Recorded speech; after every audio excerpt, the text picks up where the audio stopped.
اتنے سارے حضرات تشریف فرما ہے، کسی کا چہرہ دوسرے کے چہرے سے ملتا ہے؟ نہیں ملتا۔ اچھا چہرہ تو اللہ نے بنا دیا ہے، کسی کا لباس دوسرے کے لباس سے ملتا ہے؟ ہر ایک کی تراش الگ ہے، ہر ایک کی خراش الگ ہے، ہر ایک کا رنگ الگ ہے، ہر ایک کا طریقہ خیاطت مختلف ہے، یعنی کوئی لباس کسی دوسرے لباس سے ملتا نہیں ہے، تو کتنا اختلاف ہے بھائی، ہے نا اختلاف؟ تو اب سننا اور اس جملے کو ذہن میں رکھنا بھائی، اختلاف ہی پہ بنیاد ہے معاشرے کی، اختلاف ہی پہ معاشرے کی بنیاد ہے۔ اختلاف کا مطلب ایک کا دوسرے سے ممتاز ہو جانا، اختلاف کا مطلب جھگڑا کرنا نہیں ہے۔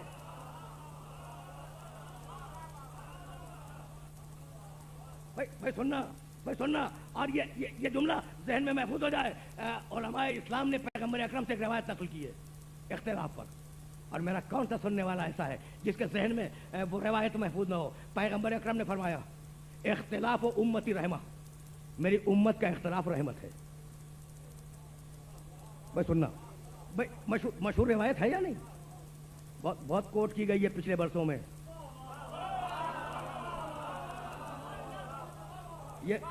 یہ روایت مبارکہ، یعنی میں اس روایت کو کنڈم نہیں کرنا چاہ رہا ہوں، اس لیے کہ جو روایت میرے رسول سے آ جائے میں اس کے راوی کو چیک نہیں کرتا، میں تو مطلب کو دیکھتا ہوں۔ بھائی توجہ رکھنا، اختلاف و امتی رحمہ، میری امت کا اختلاف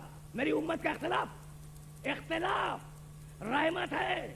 بھائی یہی روایت کسی نے پڑھی امام جعفر صادق علیہ السلام کی خدمت میں،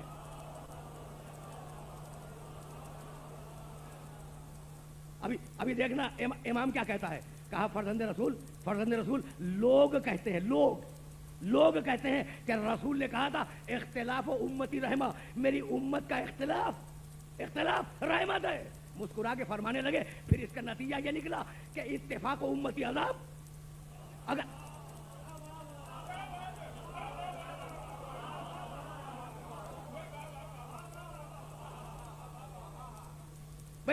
توجہ رکھنا، مسکرا کے امام نے کہا کہ بھائی کیا کہتے ہیں لوگ، میرے نانا کی روایت کیا بیان کرتے ہیں؟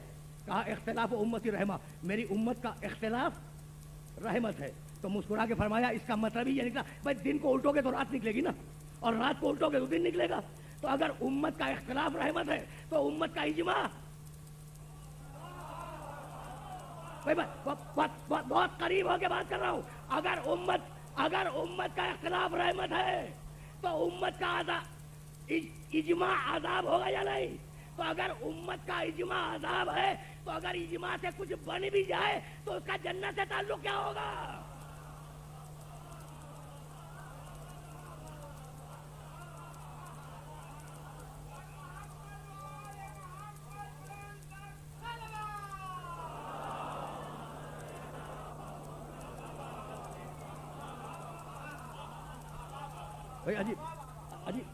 عجیب بات ہے نا بھائی، امت کا اختلاف، توجہ رکھنا، امت کا اختلاف رحمت ہے تو پھر امت کا اجماع عذاب ہوگا۔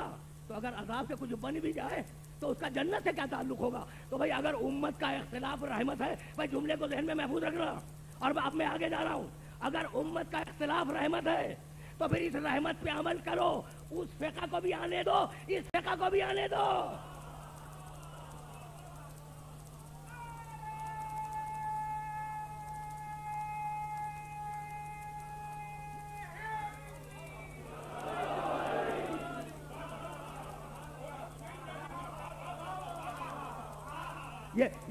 یہ ضد کیوں ہے کہ فقط ایک ہی فقہ آئے گی؟ بھائی ہر فقہ دوسرے فقہ سے مختلف ہے نا، تو ہر فقہ رحمت ہے، اور جب رحمت ہے تو اس رحمت کو آنے دو، رحمت کو روک کیوں رہے ہو؟ بھائی بات واضح ہو رہی ہے؟ سنو، تو کہا کہ فرزند رسول کیا روایت غلط ہے، اختلاف و امتی رحمت؟ کہا کہ نہیں، میرے نانا نے کہا تو یہی تھا۔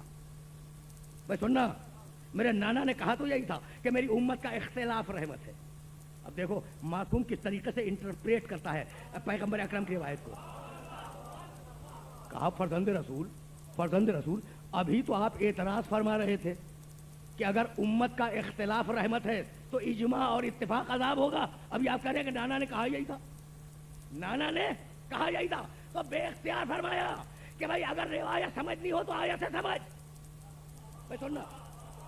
بھائی بات سننا، اگر حدیث سمجھنی ہے تو قرآن سے سمجھ۔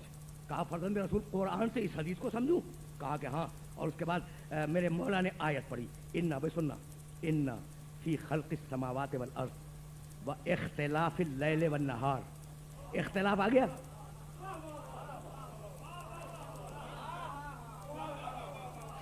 ان فی خلق السماوات والارض و اختلاف اللیل والنہار لآیات لأولی الالباب، آسمان اور زمین کی خلقت میں، خلق السماوات والارض، آسمان اور زمین کی خلقت میں، و اختلاف اللیل والنہار، اور دن اور رات کے آنے جانے میں، لآیات نشانیاں ہیں، لأولی الالباب صاحبان عقل کے لیے۔ اختلاف کے معنی کیا نکلے؟ آنا جانا۔ بھائی توجہ رکھنا، اب اختلاف کے معنی ٹکراؤ کے نہیں ہے، قرآن نے اختلاف کے معنی کیا بتایا؟ آنا جانا۔ اختلاف و امتی رحمہ، میری امت جب تک میرے دروازے سے آتی جاتی رہے گی رحمت میں رہے گی۔